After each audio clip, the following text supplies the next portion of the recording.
The arrival of COVID vaccinations has given me hope, and I think that it's given hope to everybody out there. I think hope in the fact that we are perhaps nearing the end of this pandemic. We've seen vaccinations ramp up around the country since February, with more than half of Californians having received at least one dose of the vaccine. However, we've recently seen slowing rates of vaccinations. In fact, Kaiser Health News reported that first dose appointments at one point dropped by half in Los Angeles County, which is alarming health officials. To discuss this and more, our first guest is Dr. Briggs, an emergency medical physician with UCLA Health and the Chief of Health Equity, Diversity, and Inclusion for the UCLA Hospital and Clinic System. Welcome. How concerned are you about reports of vaccination rates slowing down? Well, thank you so much, Mika and Nicola, for having me on this podcast to talk about this important topic. And yes, I'm very concerned about we are slowing down with our vaccinations because we're not there at the finish line yet. And we still have to be very thoughtful and really start looking into where's the slowdown even occurring? Is it occurring in certain communities, in certain populations? And why are we having these lower rates of acceptance? And so this is our time we have to dig down deep in order to try to figure out what's going on so that we can make sure that we continue our momentum of getting as many people vaccinated as possible. I love that idea of like keeping that momentum to keep those vaccinations going. With COVID cases going down and California having among the lowest case rate in the country, why is it still important to get the vaccine? That's another great question. So you all have all probably heard that in order for us to have herd immunity, at least 75% of our population has to either have had COVID and still have active antibodies or receive the COVID vaccine. And right now, we're not there yet. And what that means is that we still have weaknesses as a community, as a state to COVID and all the various different variants that are out there. So the way I like to describe it is kind of like a football team. So right now, 50% of us are vaccinated. So that means we can go on the field with 50% of our players, and we may win, we may not win, but wouldn't it be much better if we had 75% of our players, if not more? That would almost guarantee that we win the game. And that's the way that we have to think about this. It's not only just about ourselves, we are part of a much greater team and a much greater movement so that we can build up that defense against this virus that has literally ravaged our lives for the past year or so. I love that analogy. And I know Nicole is going to talk, but I love that analogy. And this is a game I want to win. So. You know, I too love that analogy. And to that point, the AHA has joined the team of public health advocates that are encouraging all eligible individuals to get vaccinated. We're saying it's especially important if you have heart disease and stroke in particular. Can you talk about why that is? Yes. So one of the things the American Heart Association came out even as early as July of 2021, specifically mentioning how important it is for people that are survivors of heart attacks and strokes to receive the vaccine. The reason why is because we know from all of our data that if you are a survivor of heart disease, of strokes, or if you have things such as high blood pressure, diabetes, as well as heart failure, if you do contract the COVID-19 virus, you have a higher risk of complications. And those complications can actually range from everything from long-term problems with your cognitive abilities, your heart, your lungs, to hospitalizations and even death. And so because of that, we are trying to encourage everyone to accept the vaccine, especially if you have any heart disease or previous strokes, in order to protect you as well as those around you. You know, Dr. Briggs, thank you for making that great point. I think more people need to understand the elevated risk for heart disease and stroke, as well as related conditions like high blood pressure and diabetes. Where I think many people are placing their concern is around this perception that the vaccines were rushed, perhaps not tested thoroughly. Can you speak to that concern that people may have and how it might impact their trust in the vaccines? Yes. And, this is a very common concern that I've heard for months now of, gosh, this is a new vaccine, especially the mRNA vaccine. It's a brand new vaccine. It was constructed underneath this new program called Operation Warp Speed, which I'm happy that we've moved away from that term. But in all actuality, this isn't that new. So the mRNA virus or vaccine is actually a vaccine that we've been studying and developing for over 10 years. And we actually started to study it for some of the other viruses that we've seen throughout our world, such as you all probably remember the SARS virus and MERS and all those others. So this mRNA vaccine is not new. We actually had the model ready to go. And so when we actually did have this COVID pandemic outbreak, what occurred is that we took the model that was already there on the shelves that so many researchers had already researched, and then we used the virus genetic map from the COVID-19 virus, and we put it together to make the new mRNA vaccine. And in fact, a lot of this technology with using mRNA, otherwise known as messenger RNA, we've actually used it for a lot of other conditions such as cancers and other forms of therapeutics. So although this mRNA vaccine is relatively more new compared to some of the other versions of vaccines, we've been studying it for a while.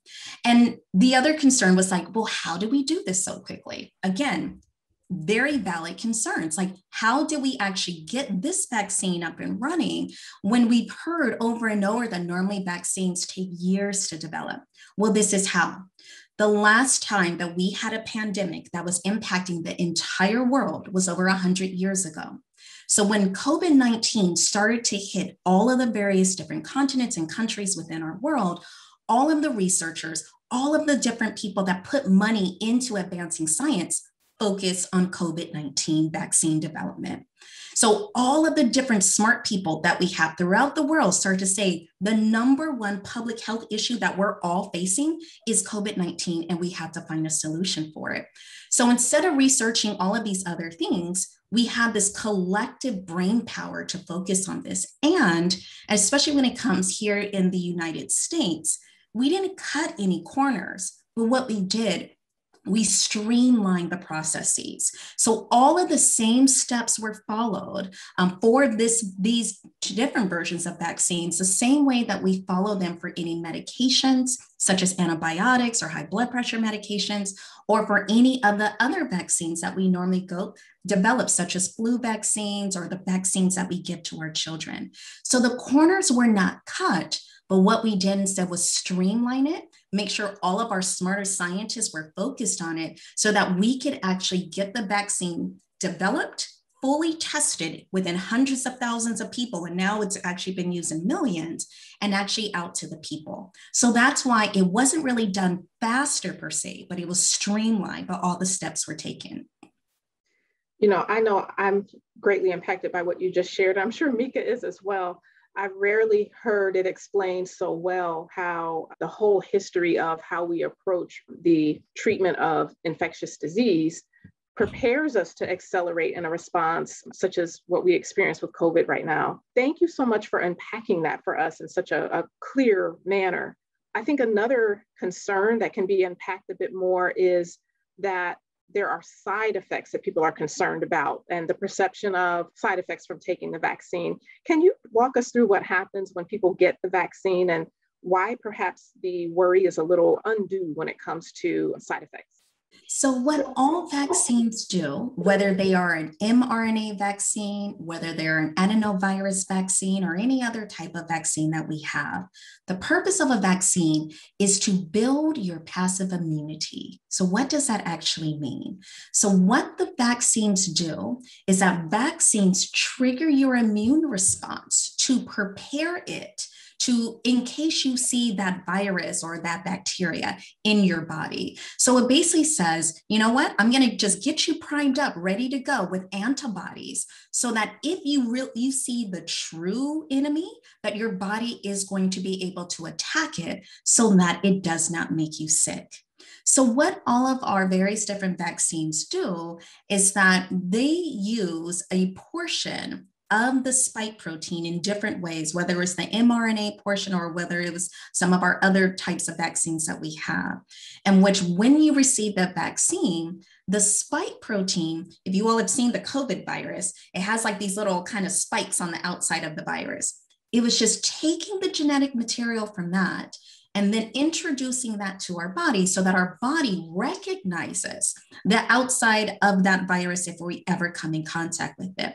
There is zero COVID-19 virus in any of our vaccines. The vaccines do not contain COVID-19. You cannot get COVID-19 from any of the vaccines. So I want to make sure that's clear. But what it does do is that it preps your body to attack it if you're ever exposed to the vaccine. Now, what are some of the most common side effects? Well, some of the most common side effects are the same side effects that you may get from the flu vaccine or from any other type of shot that you get directly in your arm.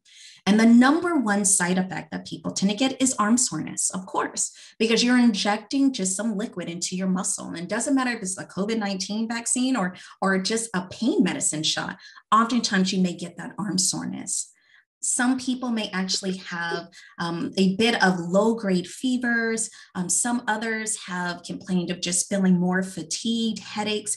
And all that is your immune system actually revving up and building those antibodies against that spike protein. So that is your body's normal good response. Now, some people get side effects and other people don't.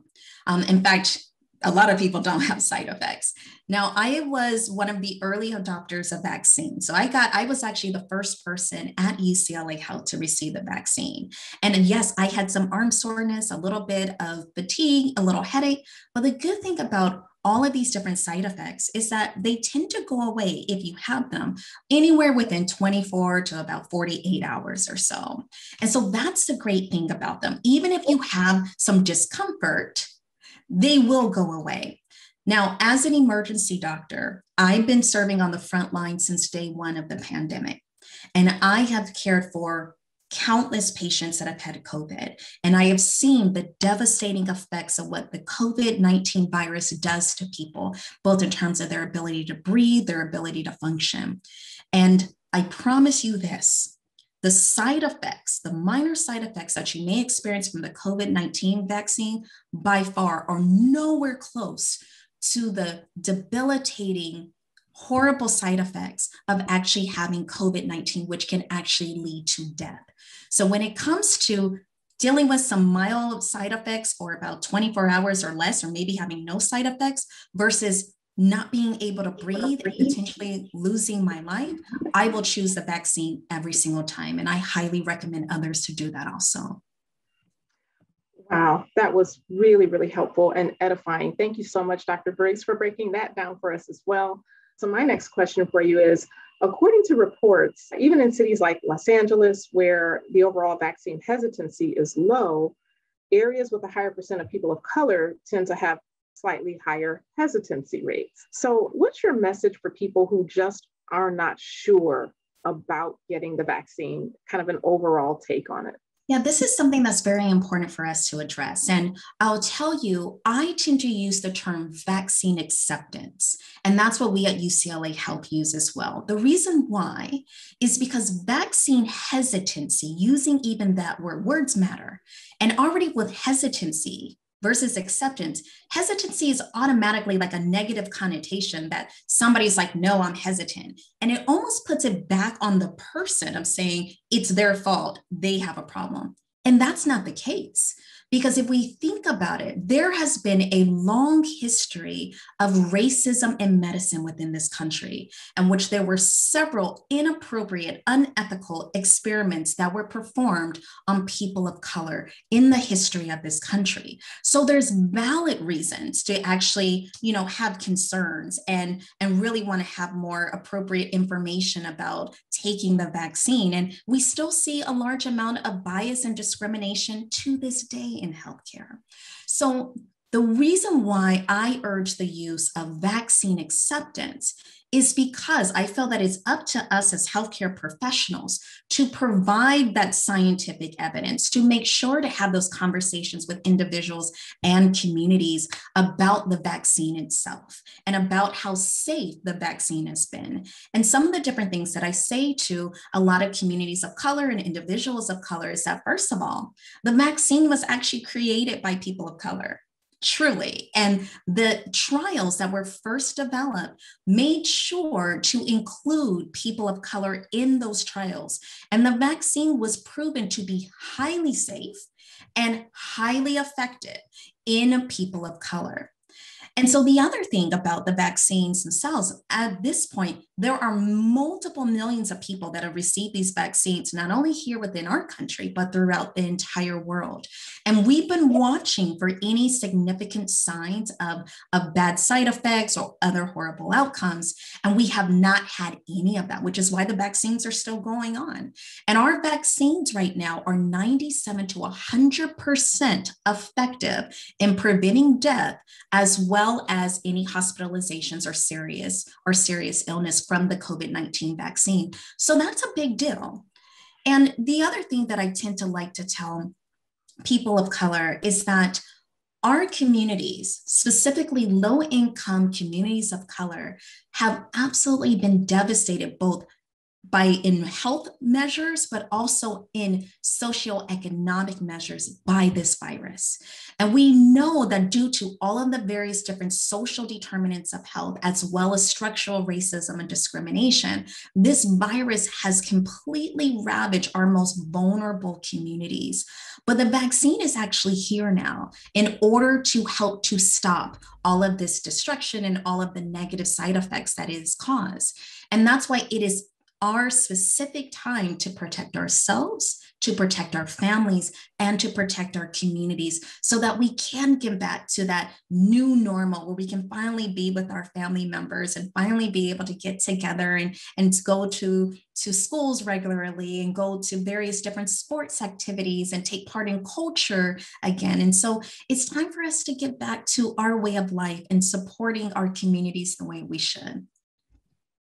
Well, Dr. Briggs, I certainly think that what you have shared, the information you've shared, is empowering people, arming them to make more informed decisions. And that's extremely important. Thank you so much for that. Yeah, Dr. Briggs, I love all your analogies. And as Nicola said, like breaking it down to make it easier to understand. So, and I love what you said about protecting our family and our friends and our community and as a whole, even that larger community by getting vaccinated. So for those of us who are fully vaccinated, once that we become fully vaccinated, what can we do and not do? And are we completely free to move around and without a mask, or should we continue to social distance? So what advice would you give? Well, the good thing about being vaccinated is that we do get a little bit more freedom. So the CDC recently came out with some of their new guidelines for those of us that are fully vaccinated. By the way, in case you didn't recognize it, I fully support vaccination. So these are some of the additional reasons why I fully support getting vaccinated. So if you are fully vaccinated, that means you've had 2 of your shots of Pfizer or Moderna, and it's been 14 days after your second shot, or you've had at least one of the Johnson & Johnson shots, and it's been 2 weeks after that. What the CDC has said is that you can now gather indoors with other people that are vaccinated without having to wear a mask and without having to be 6 feet apart. So essentially, you can actually go back to hugging your loved ones again. Okay, so that's a really big deal. The other thing that it says, if you are fully vaccinated, you can still gather indoors with other unvaccinated people, but only if those unvaccinated people are from the same household. So if you're fully vaccinated and you decide to go over to a loved one's house, and there's only the people that live in that house and they don't show any signs of COVID, then that's thought to be safe as well. The other thing, if you're fully vaccinated, is that you can gather outdoors without wearing a mask. And of course, you can continue to travel throughout the United States. Now, these are just guidelines. We still have to do what we feel is best. And some people may still opt for a mask until we get, again, 75% or more of our players on the field so we can make sure to win this game. But it's still your own personal choice. So a couple of different new freedoms that we can actually have if we're fully vaccinated, but there are some areas and situations that we still need to wear a mask. And when I say continue to wear a mask until you're fully comfortable as well. I love it. I know the first thing that I did when I was fully vaccinated, my parents were fully vaccinated, was giving those hugs, and they just felt like they were the best thing in the world. So speaking of hugs and making all of us happy and doing the right things, before we wrap up this segment, we are so grateful for all of the amazing information that you've shared. We wanted to ask you one fun question.